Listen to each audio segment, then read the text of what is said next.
Hello viewers, দেখতে পাচ্ছেন আমরা এনটিআরসির 18তম লিখিত পরীক্ষা দিতে আসছি। কিন্তু দেখতে পাচ্ছেন এই বাংলাদেশের অপরিকল্পিত নগরায়ন, এই যে খাল ভরাট ইত্যাদির কারণে দেখেন এই যে জলাবদ্ধতা, ঢাকার প্রাণকেন্দ্র ঢাকা কলেজের পিছনেই সেই গভর্নমেন্ট ল্যাবরেটরি কলেজের দেখেন একেবারে ডুবে টুইটুম্বুর। এই যে দেখতে পাচ্ছেন আমাদের অনেক পরীক্ষার্থী ভাই বোনেরা নামতেছে।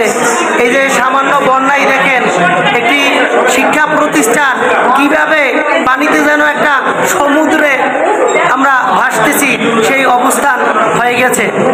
এই যে দেখতে পাচ্ছেন এই গভর্নমেন্ট ল্যাবরেটরি কলেজের একজন কর্মকর্তা, এই যে দেখতে পাচ্ছেন।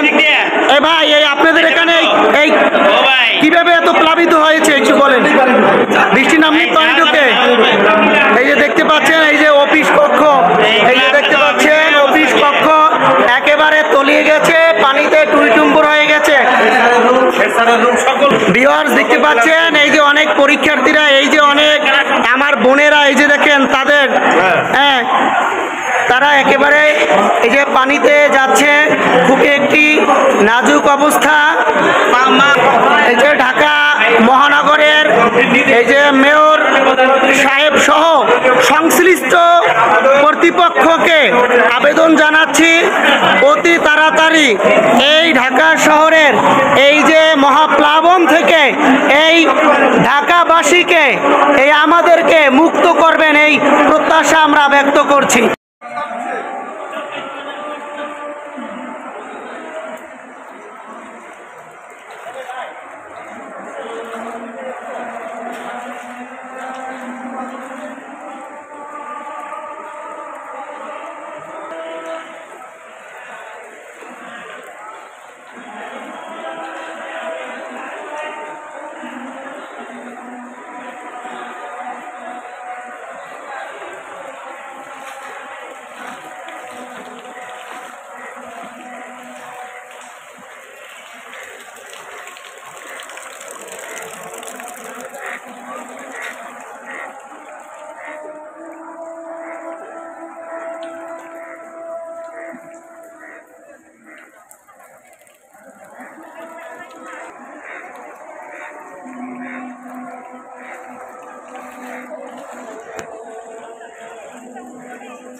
হ্যালো ভিউয়ার্স, দেখতে পাচ্ছেন আমাদের পুলিশ ভাইরাও তারা পানির ভিতরে দাঁড়িয়ে তাদের দায়িত্ব পালন করছে।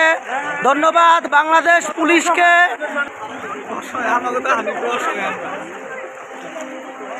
ভিউয়ার্স, এখন একটা বিড়ি ধরাবো ভিউয়ার্স।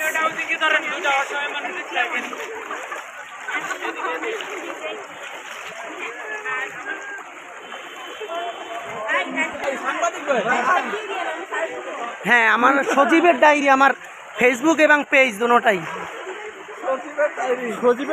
আমাদের এক আপুকে, সুন্দরী আপু আমাদের সাথে পরীক্ষা দিয়েছে, কিন্তু সে বন্যায় প্লাবিত হয়ে গেছে। দেখতে পাচ্ছেন